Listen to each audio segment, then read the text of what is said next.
Sir हम life में सब कुछ को बड़ा करना चाहते हैं, मगर सर हमें फियर होता है सर कुछ ना कुछ। तो सर मैं जानना चाहता हूँ आपकी तरह सर फियरलेस कैसे हो सकते हैं सर? कितने लोग चाहते हैं? आई आंसर दे। और तेरी इतनी मेजॉरिटी, आपको तो भाई पॉलिटिक्स में होना चाहिए। सर मैं जानना चाहता हूँ सर आपकी तरह सर एब्सोल्युटली फियरलेस कैसे हो सकते हैं? मेरी तरह?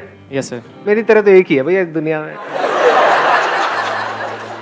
पहले ध्यान से समझना है डर किस चीज का होता है। जैसे आप क्या करना चाहते हैं थोड़ा शेयर करेंगे if you are okay with it, जो करने के नाम से आपको डर लग रहा है। सर एक तो सर जैसे स्टेज पर बोलने पे मुझे बहुत डर लगता है। वो तो डर अभी मैं निकाल दूंगा, 2 मिनट में यहाँ पे आ जाओ, अभी निकल जाएगा डर। आओ आओ ना भाई।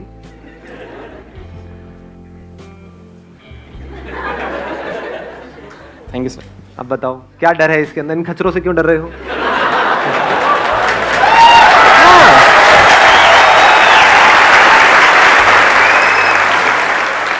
आपने मेरे सेशंस देखे हैं? यस सर, सारे देखे सर, मैं 4 सारे देखे हैं। तो उन सबको जो भी आपने इतने सारे सेशंस देखे हैं उसको शॉर्ट में एक्सप्लेन करना हो 2 मिनट के अंदर अंदर, तो आप करो। आपको सबसे अच्छी चीज क्या लगी मेरे सेशन में? मुझे सबसे अच्छी बात आपकी ये लगी सर, आपने एक बार बोला था कि जो भी काम करो एटीट्यूड के साथ करो।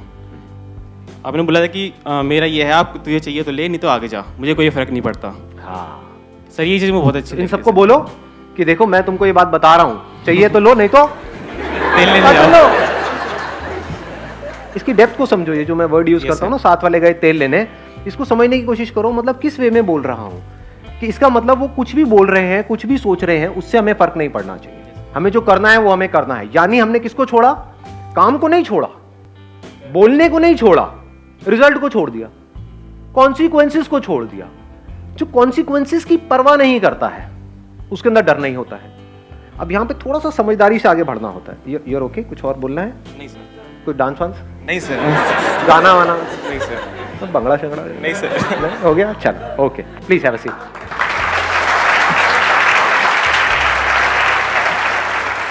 इसको मैं थोड़ा सा और बिल्ड करूंगा इस पर्टिकुलर पॉइंट को, क्योंकि बड़ा इंटरेस्टिंग है।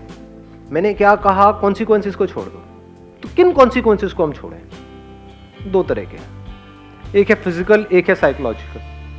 साइकोलॉजिकल कॉन्सिक्वेंसेस को छोड़ दो, फिजिकल के लिए प्लान कर लो।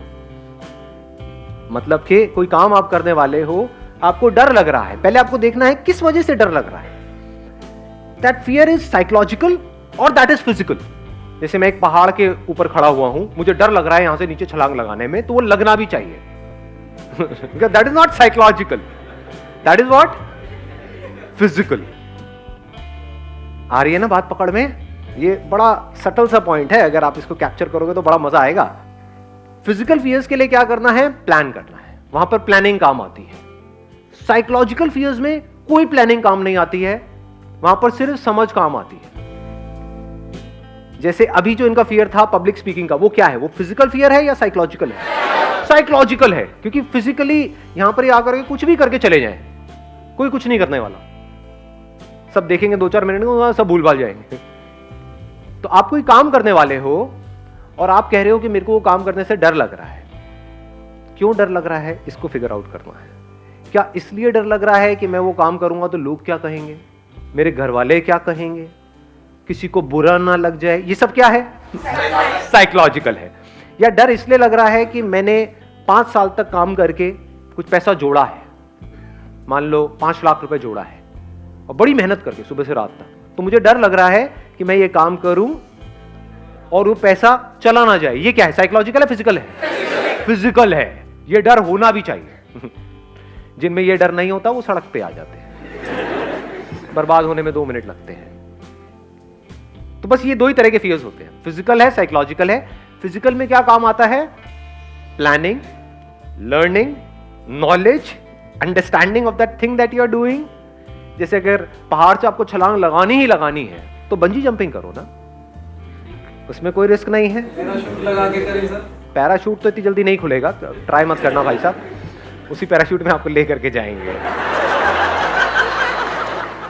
तो ये बात पकड़ में आई कि फिजिकल के लिए we need to do a lot of things. In psychological fears nothing needs to be done, it just needs to be understood.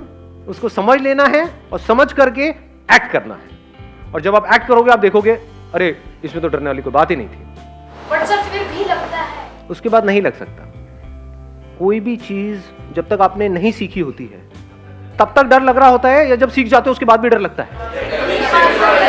और सीखने के बाद अगर आपको डर लग रहा है तो वो साइकोलॉजिकल नहीं है, वो फिजिकल है। यानी आपको तैरना आ गया है। जब तक तैरना नहीं आता है पानी से बड़ा डर लगता है। जब तैरना आ जाता है तो क्या स्विमिंग पूल में आपको तैरने से डर लगता है? लगाओ थोड़ा सा दिमाग। बट अगर समुद्र में तैर रहे हो वहां पे डर लगता है? क्या लगना चाहिए? नहीं लगना चाहिए। या 2 किलोमीटर अंदर चले गए फिर कह रहे हैं भैया आई एम फियरलेस। समझ पा रहे हो? तो सीखने के बाद भी अगर आपको डर लग रहा है, there is a strong possibility that is a physical fear, not a psychological fear. और वो होना भी चाहिए। इन दोनों के बीच का फर्क अगर हमको समझ आता चला जाता है तो हमको बिल्कुल क्लियर हो जाता है कि किस तरह से अपनी लाइफ में आगे बढ़ना है। साइकोलॉजिकल फियर्स धीरे धीरे जैसे जैसे हमारी समझ गहरी हो जाती है जीरो हो जाते हैं। मर गया तो क्या होगा? ये क्या है? ये फिजिकल है या साइकोलॉजिकल है? आराम से सोच के बोलना। मेरे साथ में जो लोग हैं वो मर गए तो क्या होगा? ये फिजिकल है साइकोलॉजिकल है? साइकोलॉजिकल है। लेकिन अगर आप अंधेरी रात में दिया तेरे हाथ में और आप